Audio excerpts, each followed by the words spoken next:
검찰이 윤석열 전 대통령을 직권남용 혐의로 추가 기소했습니다.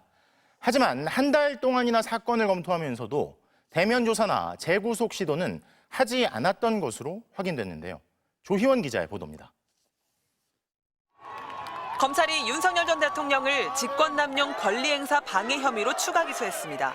윤 전 대통령을 내란 우두머리 혐의로 구속 기소한 지 96일 만입니다.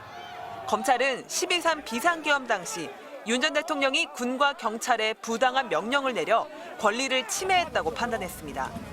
비상계엄 해제안 표결을 막기 위해 국회를 봉쇄하고 주요 정치인들을 영장도 없이 체포하라고 하고 선관위 업무를 방해한 건 불법이라고 본 겁니다.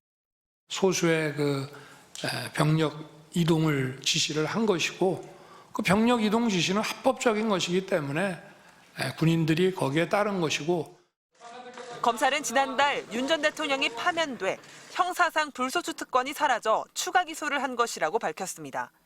하지만 윤 전 대통령에 대한 직접 조사는 없었던 것으로 확인됐습니다.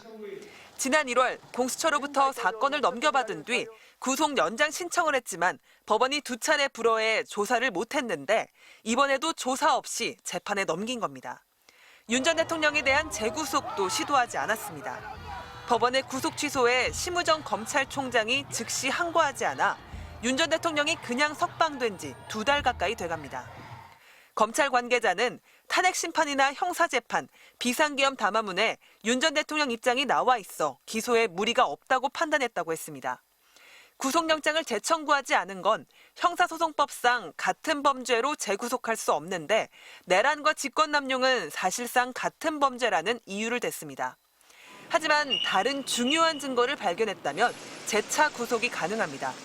검찰이 직권남용 혐의로 비화폰 서버 압수수색 등 추가 수사를 하면서 재구속 사유로 삼을 증거를 발견할 가능성도 제기됐지만 검찰이 하지 않은 겁니다.